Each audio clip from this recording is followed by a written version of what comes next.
il faut savoir que la technologie, ce n'est pas du tout un luxe, c'est une urgence, c'est une nécessité, c'est un levier de développement et surtout de souveraineté économique.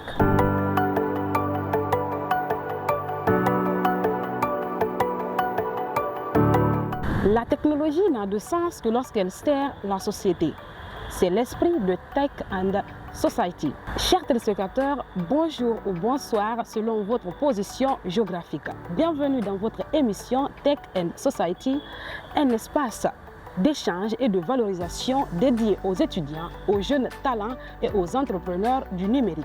Ici, la technologie est expliquée, questionnée et reliée aux réalités humaines et sociales. Alors aujourd'hui, nous parlons innovation, jeunesse et excellence avec la Coupe africaine des nations du coding. La Guinée s'y est illustrée avec brio en décrochant le titre de champion, un exploit qui honore notre pays. Pour en parler, j'ai le plaisir de recevoir les acteurs de cette belle réussite.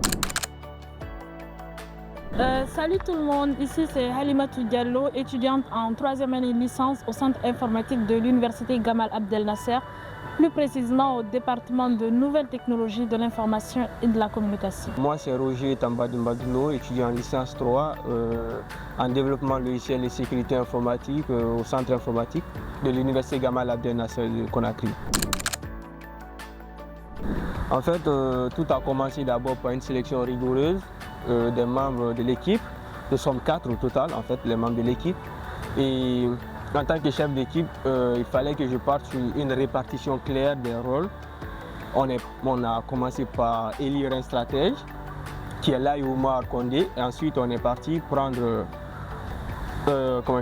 une analyste qui est là. C'est elle qui était l'analyste de l'équipe. Ensuite, j'ai décidé de prendre un codeur. Un as du code en fait, lui il est là, il tape du code, qui est Ibrahim Talib Diallo. Donc c'est ainsi qu'on a constitué l'équipe pour vaincre et remporter cette CAN. Cette victoire représente pour nous une immense fierté et surtout une révélation. Une révélation, c'est-à-dire que les jeunes Guinéens, ils ont la capacité d'innover, ils ont le talent. Et cela, ça a été prouvé à l'international face à des étudiants d'autres universités africaines. L'université Gamal Abdel Nasser, avec 16 étudiants, ont remporté cette compétition-là à l'international. Donc c'est une immense fierté pour nous, la Guinée, mais aussi en tant qu'étudiants. Et durant la compétition, après avoir sur les résultats, la proclamation des résultats, on était très contents. Très bien. Moi, en tout cas, je ressentais une euphorie pure. Les gens ont certainement vu la vidéo qui circulait sur les réseaux et tout. Mais surtout, on s'attendait. On savait qu'on allait le remporter. On était très confiants, donc c'était une mission accomplie. Wow. On était très fiers de nous. Je dirais pour la préparation, pour ce qui est de nous, les étudiants de Gamal, nous sommes tout le temps préparés, nous sommes prêts. Wow. Et il faut savoir que c'est à une semaine de la compétition qu'on a été informé qu'il y a un concours, que Gamal doit présenter son équipe. Vous voyez, donc on n'avait pas le temps.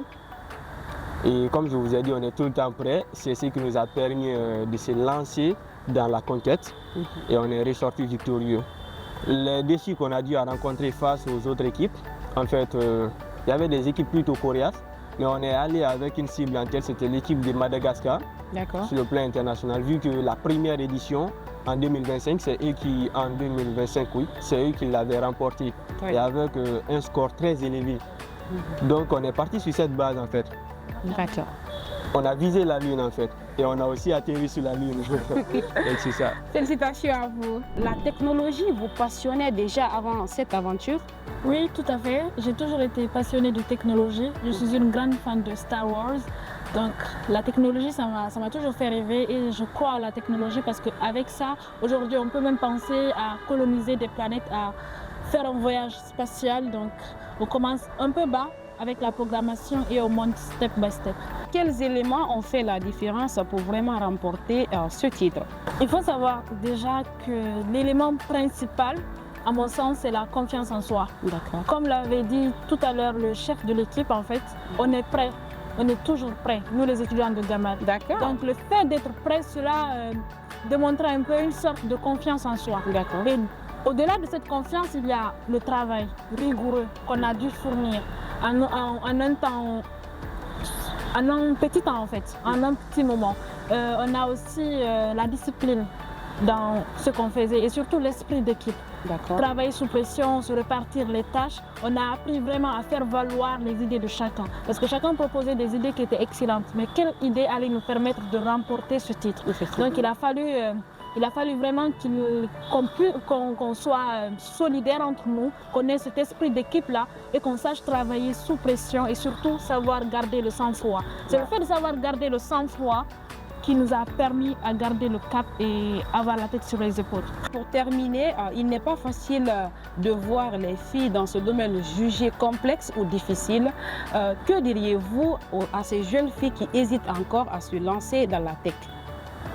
Alors, c'est une réalité de ne vraiment pas trouver de jeunes filles dans la tech. En tout cas, c'est très rare. Je n'ai pas de modèle féminine dans la tech, je cherche, mais je n'ai toujours pas trouvé. En tout cas, si vous en connaissez, vous pouvez me partager ça. Il faut savoir que les jeunes filles, ce n'est pas par manque de capacité. Parfois, je pense que c'est beaucoup plus d'orientation.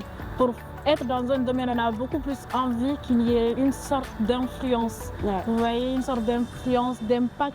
Maintenant, si les femmes ne sont pas beaucoup trop représentées dans ce milieu-là, ils auront moins un penchant vers ce milieu-là. Surtout si elles sont à la recherche de ce petit peps-là, de cette motivation, de ce modèle. Donc je pense que les jeunes filles, elles ont besoin d'encouragement pour qu'elles soient orientées dans ce domaine. Elles ont besoin de modèles visibles, de voir des femmes qui prospèrent, qui travaillent, qui triomphent dans ce domaine-là. Et ce qui est important, en fait, il faut savoir que vous avez votre place. Ce n'est pas du tout un milieu réservé aux hommes, c'est un milieu ouvert à tout le monde. Donc les jeunes filles, elles ont leur place. Moi, je sais que j'ai ma place. C'est pour cela que je suis venue. Je n'ai pas été invitée. On m'a pas dit de venir. Je suis venue par moi-même parce que je sais que j'ai ma place. Alors toi, jeune fille, il faut savoir que tu as ta place dans la tech et qu'ensemble, on peut faire de très belles choses. En tout cas, on a besoin de jeunes talentueux. Pas que les filles. En technologie, on a besoin des ressources humaines pour